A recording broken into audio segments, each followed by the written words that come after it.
Magandang umaga, Luzon, Visayas at Mindanao. Narito na ang nagkakaisa at pinakamalawak na pagbabalita sa pangunguna ng Presidential Communications Office. Kabilang ang PTV, Presidential Broadcast Service, Philippine Information Agency, Philippine News Agency at IBC. Ihahatid namin sa inyo mga komprehensibo at mahalagang balita mula sa iba't ibang bahagi ng bansa. Ito ang Balitang Pambansa. Ngayong umaga sa Balitang Pambansa, groundbreaking ng kauna-unahan at pinakamalaking solar plant at battery storage facility sa buong mundo, pinangunahan ni Pangulong Ferdinand R. Marcos Jr. Pangulong Ferdinand R. Marcos Jr. pinangunahan ang pamamahagi ng mahigit 2,000 Certificates of Land Ownership Awards o CLOA at Certificates of Condonation with Release of Mortgage o COCROM sa Pampanga. Mga benepisyaryo lubos ang pasasalamat sa Pangulo. Pangulong Ferdinand R. Marcos Jr. nagpasalamat sa Indonesia para sa pagsang-ayon at kooperasyon nito para mapauwi sa Pilipinas ang OFW na si Mary Jane Veloso. Pangulo sinabing dapat ring kilalanin ang mga nagawa ng mga nagdaang Pangulo ng Pilipinas sa kaso ni Veloso. Mahigit 170,000 na biktima ng bagyo sa Bicol Region na bigyan ng tulong ng pinagsamang puwersa ng Office of the President, Kamara at DSWD. Department of Labor and Employment sinimula ng pagbibigay ng tulong sa mga empleyado ng POGO na nawalan ng trabaho. Higit sa 12,000 trabaho alok ng mga employer. At First Lady Liza Araneta Marcos kinilala ang kadakilaan ng 300 uniform personnel mula sa iba't ibang rehiyon na nasawi o nasugatan dahil sa paglilingkod sa bayan. Bilang bahagi ng pagsusulong ng renewable energy sa bansa, pinangunahan ni Pangulong Ferdinand R. Marcos Jr. ang groundbreaking ceremony ng pinakamalaking solar power plant at battery storage facility sa buong mundo. Makatutulong ito para mapababa ang bayarin sa kuryente ng mga customer ng Meralco. Si Benji Durango ng PTV sa Balitang Pambansa. Tumatawid sa dalawang probinsya ang 3,500 hectares ng lupa, ang Nueva Ecija at Bulacan. Tatawagin itong M-Terra Solar. Ginawa ang groundbreaking nito na dinaluhan ni Pangulong Ferdinand R. Marcos Jr. Now that the time capsule has been sealed, the President shall lower the time capsule. In full swing na ang 200 million peso project ng Meralco Power Gen Corporation at ang Terra Solar Philippines Incorporated. Naaayon nito sa kagustuhan ng Pangulo sa pagpapaunlad ng renewable energy sa bansa. Today we take a leap towards the future, driven by innovation and sustained by our collective hope for a cleaner and greener Philippines. Hahatiin sa dalawang phase ang proyekto.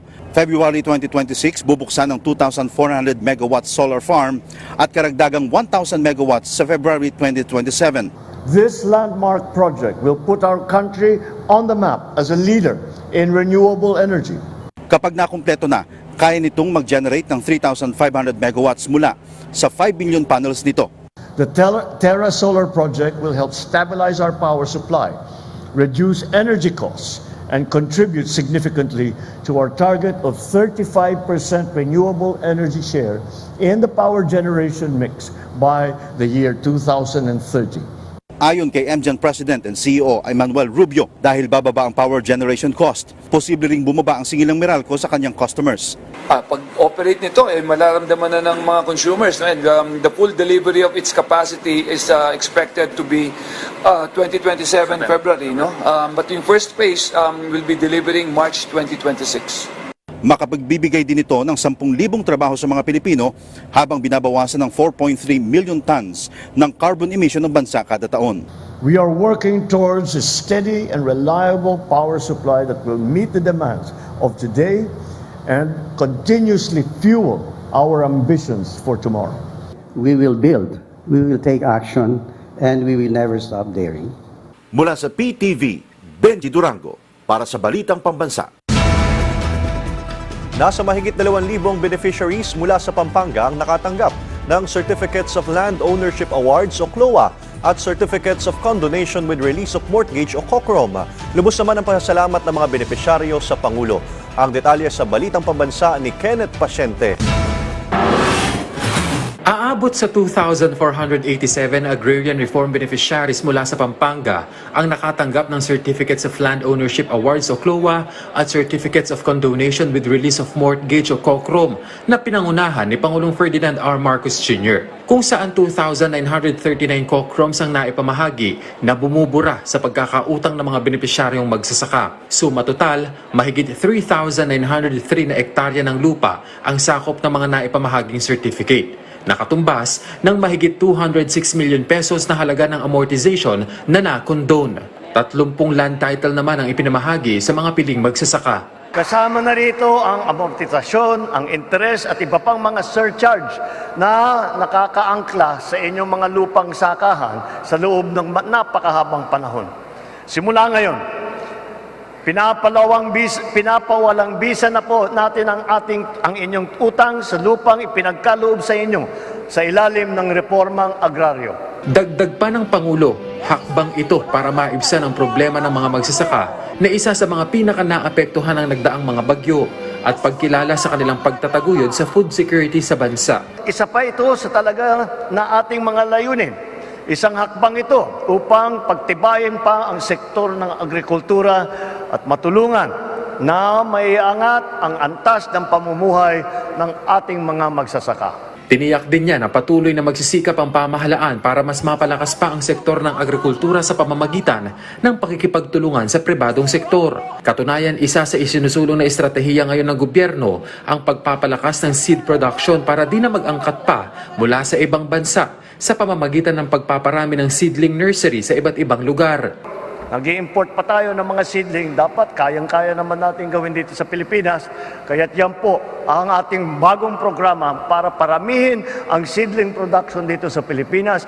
Hindi na tayo mag-import at kasama dyan ang ating mga magsasaka. Pinakamagandang seedling ang kanilang gagamitin sa kanilang pagtatanim. Malaking bagay ito para sa mga benepisyaryo. Masaya kami.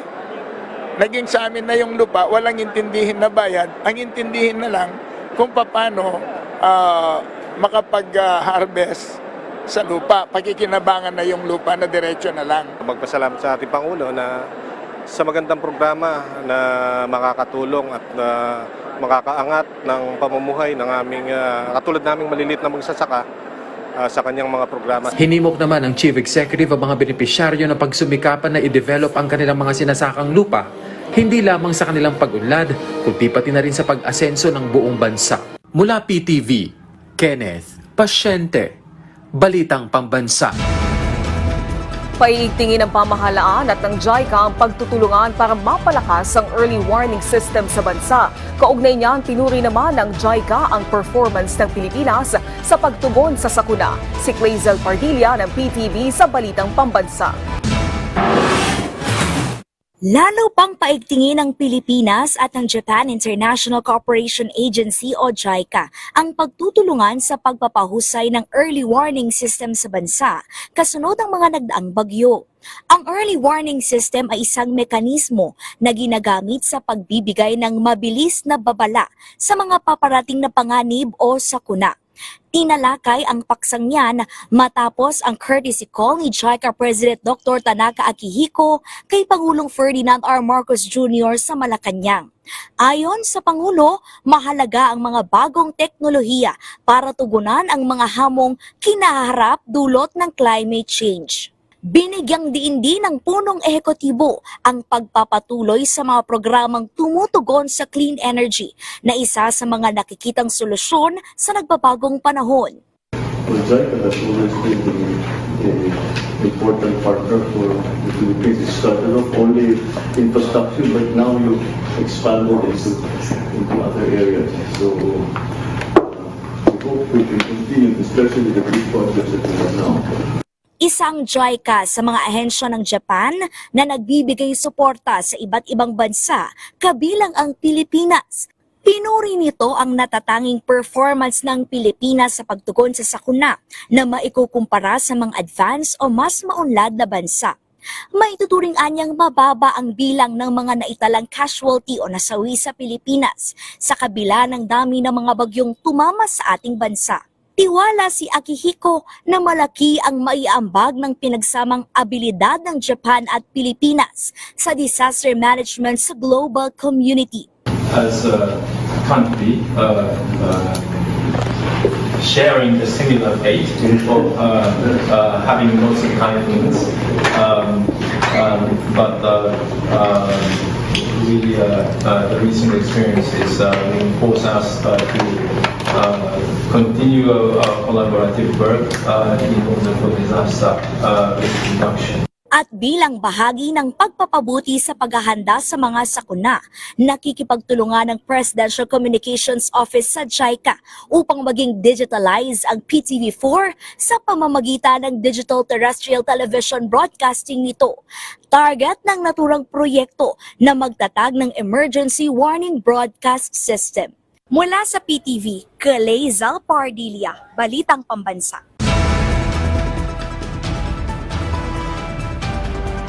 Naglaan ang Department of Human Settlements and Urban Development o DSUD ng mahigit 6 million pesos na tulong pinansyal at 15 million pesos na halaga ng mga materyales para sa pabahay para suportahan ang mga pamilyang naapektuhan ng bagyo sa Albay at Catanduanes. Sa bagong Pilipinas Servicio Fair sa Legazpi City, mahigit 350 pamilya mula sa Albay ang nakatanggap ng pinansyal na tulong sa ilalim ng Integrated Disaster Shelter Assistance Program. Ang mga residenteng lubos na napinsalang bahay ay tumanggap ng 30,000 pesos bawat isa, habang ang mga partially damaged na bahay ay nakakuha ng 10,000 piso. Nagbigay din ng DSUD ng 15 million pesos na halaga ng materyales para sa pabahay sa Catanduanes sa ilalim ng home program bilang dagdag na tulong matapos ang naunang pamamahagi ng 14 million pesos sa materyales sa Naga City at Camarines Sur. Tiniyak ng DSUD ang mabilis sa pagtugon sa utos si Pangulong Ferdinand R. Marcos Jr. na tulungan ang mga biktima ng kalamidad. Kahapon Huwebes, November 21, mahigit na sa 485,000 family food packs ang naipamahagi ng Department of Social Welfare and Development sa mga pamilyang naapektuhan ng bagyong Marce, Nika, Ophel at Pipito. Ipinamahagi ang mga family food packs sa mga nasalanta ng bagyo sa Cagayan Valley, Ilocos, Cordillera Administrative Region at Central Luzon. Patuloy pa rin ang ahensya sa pagbibigay ng tulong at pagkasagawa ng mga hakbang upang matiyak na ang mga komunidad ay mabilis na makabangon mula sa epekto ng mga bagyo. Tuloy-tuloy din ang pagre-repack ng DSWD ng mga family food packs katuwang ang mga pulis, sundalo, mga uniform personnel at mga volunteer. Aabot sa 850 million pesos na halaga ng tulong, programa at serbisyo ang naihatid ng pamahalaan sa ikinasang Tabang Bicol Tindog Oragon Relief Caravan sa Bicol Region. Pangunahing nakinabang dito ang mga residenteng nasalanta ng sunod-sunod na bagyo. Si Melalis Moras ng PTV sa Balitang Pambansa. Dahil sa sunod-sunod na kalamidad na humagupit sa Albay, lubos na naperwisyo ang bahay at taniman ng pamilya ni Emeline at halos wala raw natira sa kanila. Kaya naman, lubos ang kanyang pasalamat sa paglulunsad ng Kamara, katuwang ang DSWD at iba pang ahensya ng Tabang Bicol Tindog Oragon Relief Caravan para sa mga tulad niyang nasalanta ng bagyo. Diyos ko po ma'am, nawalan kami ng mga hanap buhay, saka yung bahay namin talagang medyo na naapektuhan talaga. Tapos yung mga panganap buhay namin, yung mga tanim talagang nasira. Ito po ay malaking na po sa amin tulong kasi po tulad po sa pagkain, sa pagpapaayos po ng mga yung konting po sa bahay. Pinangunahan ni House Speaker Martin Romualdez ang inisyatibong ito sa Bicol Region kasama ang ilan pang kongresista at mga lokal na opisyal. Magkakasunod nilang binisita ang Catanduanes, Albay at Naga City at Pili sa Camarines Sur para mamahagi ng financial assistance, bigas at iba pang ayuda. Sa kabuuan, aabot sa 850 million pesos na halaga ng tulong, programa at serbisyo ang naihatid ng gobyerno para sa nasa 170,000 beneficiaries sa rehiyon. Tuwang-tuwa po kami kasi itong programa nating Tabang Bicol, Tindog Oragon ay napaka-successful. Nagpapasalamat ako sa lahat ng mga local officials na tumutulong dito sa pagpaplano, pag-coordinate at siyempre sa lahat ng mga ahensya na tumutulong dito. Mula naman sa mga opisyal hanggang sa mga residente ng Bicol Region, masayang-masaya sa makabuluhang caravan na ito. Grabing pasalamat namin, maraming pasalamat namin na may dumating sa amin na tulong. Kahit pa paano makatulong sa amin. Well, una-una po ay yan po ang talagang tatak Romualdez, matulungin, may malasakit. Lahat po iniisip, katulad nung sa housing assistance po, siya mismo nakaisip sa mga. Sali, tawagan mo si Secretary Acosar kung anong pwede may tutulong. Tubig, kuryente dito sa Albay, lahat po yan ina-address po nating speaker. Mula PTV, Mela Las Moras para sa Balitang Pambansa. Pangulong Ferdinand R. Marcos Jr. muling mamamahagi ng tulong sa mga magsasaka at mangingisda na naapektuhan ng mga nagdaang bagyo sa 3 probinsya. Ang pamamahagi ng titulo ng lupa muling pangungunahan ng punong ehekutibo. Si Alvin Baltazar ng Radyo Pilipinas sa Balitang Pambansa. Alvin. Magandang umaga, 3 lalawigan ang pupuntahan ni Pangulong Ferdinand R. Marcos Jr. ngayong araw na ito. Ito ay para muling mamahagi ng tulong sa mga magsasaka at mangingisda na naapektuhan ng mga nagdaang bagyo at para mamahagi ng titulo ng lupa. Unang pupuntahan ng Chief Executive ay ang Bambang, Nueva Vizcaya ngayong alas 9 ng umaga kung saan ay titingnan muna nito ang lawak ng naging pinsala ng nagdaang bagyo sa lalawigan bago magpamahagi ng tulong. Kabagan Isabela naman ang susunod na pupuntahan ng Pangulo para sa gagawing pangunguna sa pagbibigay ng Certificate of Land Ownership Award. Bandang alauna naman ay inaasahan ng Pangulo sa Ilagan, Isabela kung saan ay pangungunahan nito ang pagbibigay ng Presidential Assistance.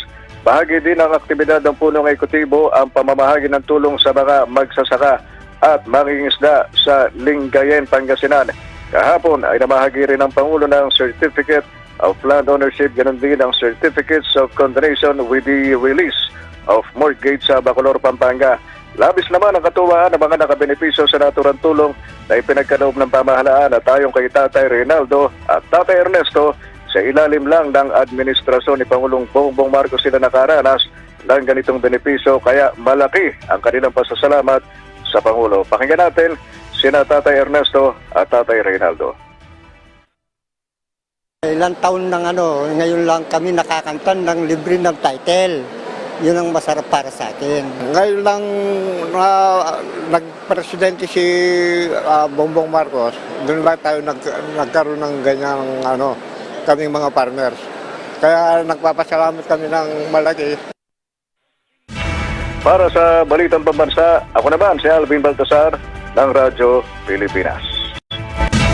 Maraming salamat, Alvin Baltazar. Nagpasalamat si Pangulong Ferdinand R. Marcos Jr. sa Indonesia sa harap ng napipintong pag-uwi sa Pilipinas si Mary Jane Veloso. Ayon kay Pangulong Marcos Jr., malaki ang pasasalamat natin sa kooperasyon ng Indonesia at pagsang-ayon ng kanilang presidente para matagumpay na maiuwi si Veloso sa bansa. Bukod dyan sa tagal din ng itinakbo ng kaso ni Mary Jane ay nararapat ding kilalanin ang mga nagawa ng mga nagdaang Pangulo ng Pilipinas dahil ang tagumpay na ito ay bunga ng pagsisikap ng marami.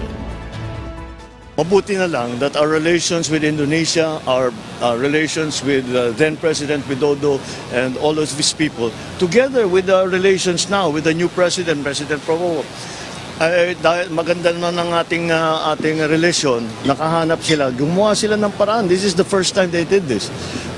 Gumawa sila ng paraan para, sabi nila, wala naman silang interest na ikulong, wala naman silang interest na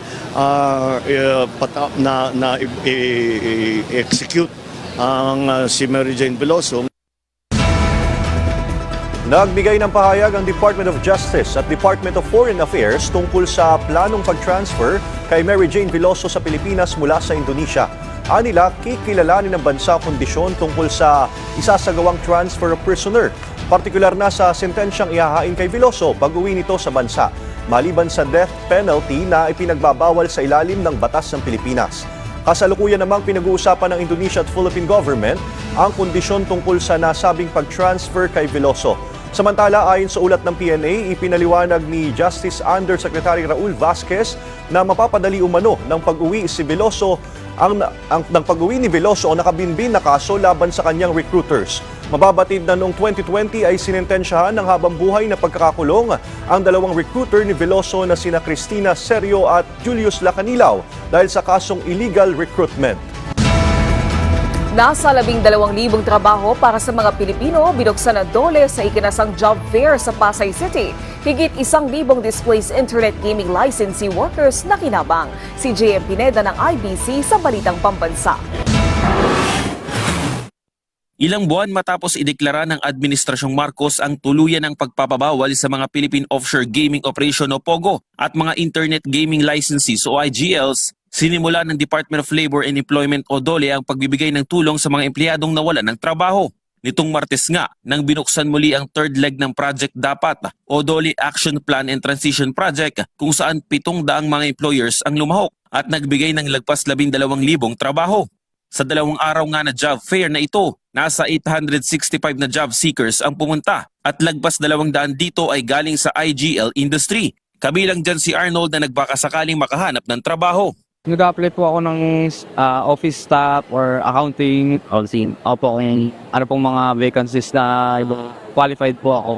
3 taon din umano siyang nagtrabaho sa IGL company bilang isang customer service kaya nang simulan itong ipagbawal, malaki rin ang epekto sa kanyang pamilya. Nalungkot po kasi syempre yun po yung bumubuhay sa asawa ko, sa amin, sa pamilya po. At saka doon lang kami naka-experience ng salary na medyo mataas na hindi ganun kataas yung qualifications. Hindi ko po alam, basta kailangan ko ng trabaho ngayon eh. Bukas naman sa iba pang mga job seekers ang job fair gaya ni Mike na isang fresh graduate. Isa siya ngayon sa mga hired on the spot sa job fair. Happy po, syempre. Kasi as a fresh graduate po, customer service din po kasi yung hinahanap kong role din po. Kaya pasok din po talaga siya. Ang mga ganitong programa ay patunay din ng magandang ugnayan ng mga ahensya kasama ang mga pribadong sektor kaya naman patuloy umanong magbubukas sa mga trabaho na pwedeng malipatan ng mga Pilipinong nawalan ng trabaho. Mula sa IBC 13, JM Pineda para sa Balitang Pambansa. Labis na ikinatuwa ng mga residente sa Pasay City ang isinagawang Love for All Caravan na pinangunahan ni First Lady Liza Araneta Marcos. Ito'y dahil sa hatid na libreng serbisyong medikal ng programa. Si Rod Lagusad ng PTV sa Balitang Pambansa.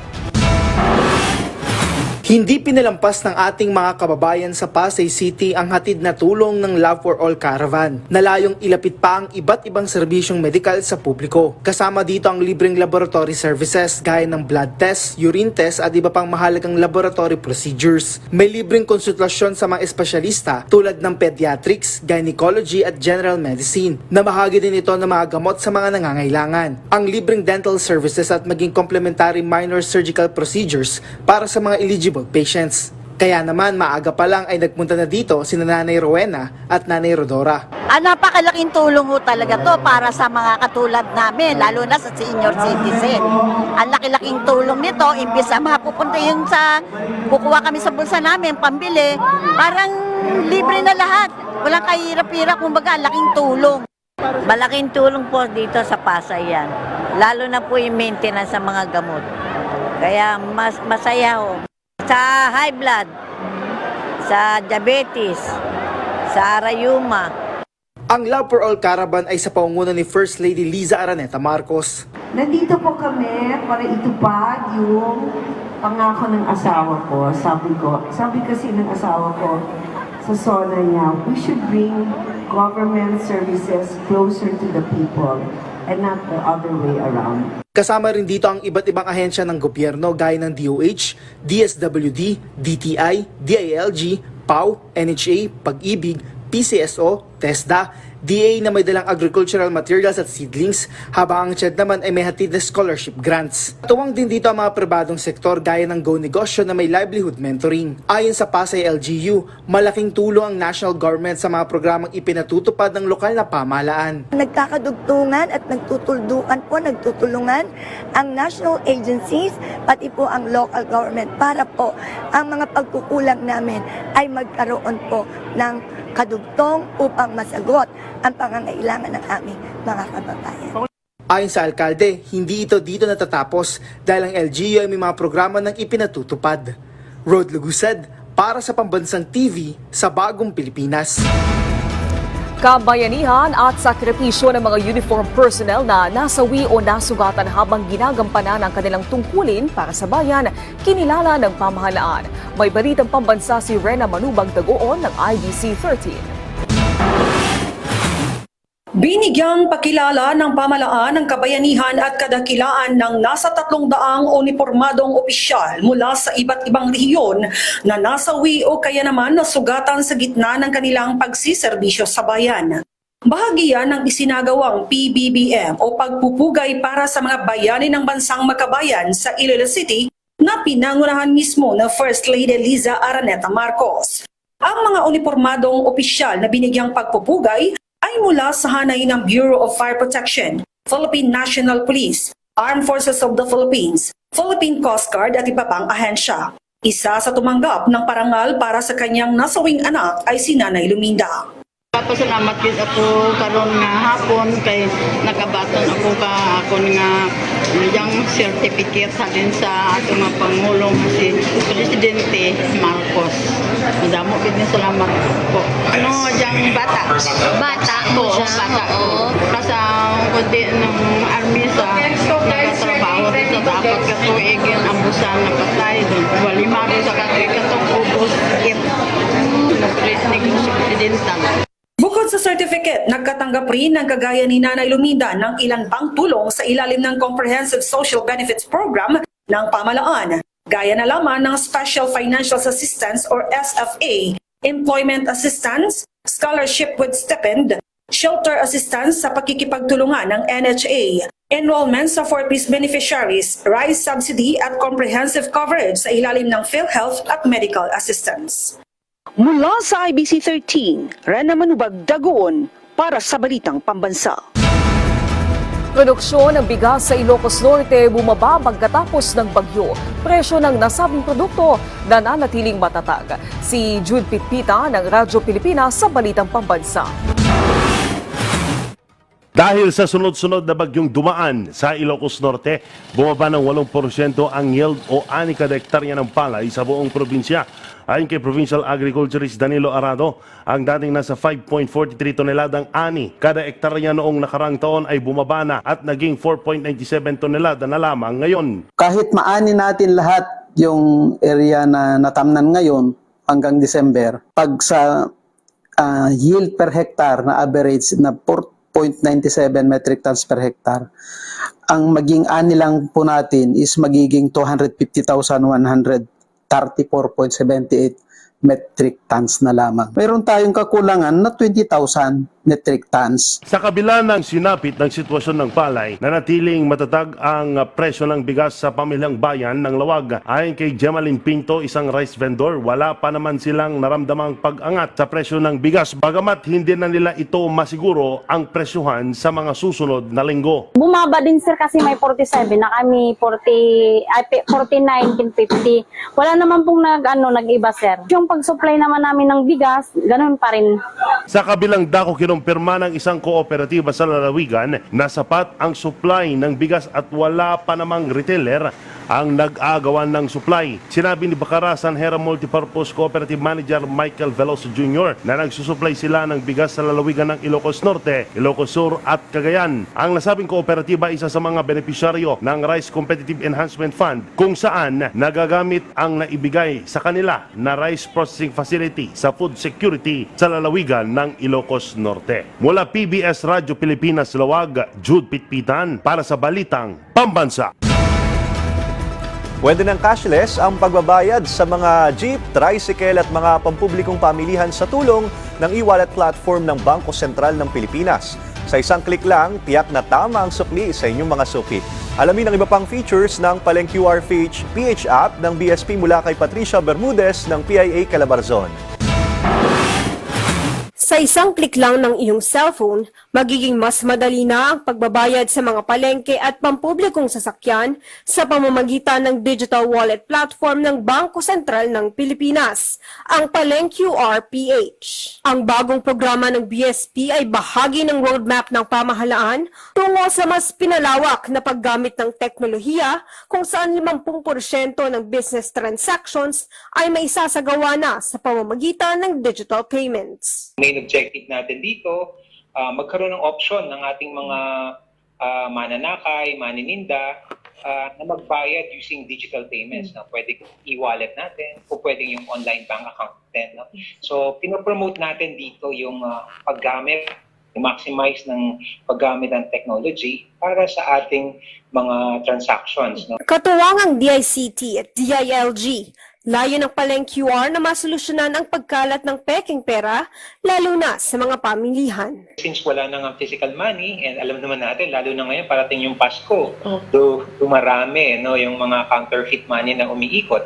So if we use digital money, may iwasan natin ito. Sa ngayon, 7 LGU na sa Calabarzon ang gumagamit ng Paleng QRPH at inasahang dadami pa ito sa taong 2025. Naniniwala ang BSP at DICT na ang pagpapabuti ng ICT infrastructure sa digital payments ay magbubunga ng mas maunlad at inklusibong ekonomiya para sa mga industriya sa Calabarzon. Mula sa PIA Calabarzon, Patricia Bermudez, para sa Balitang Pambansa.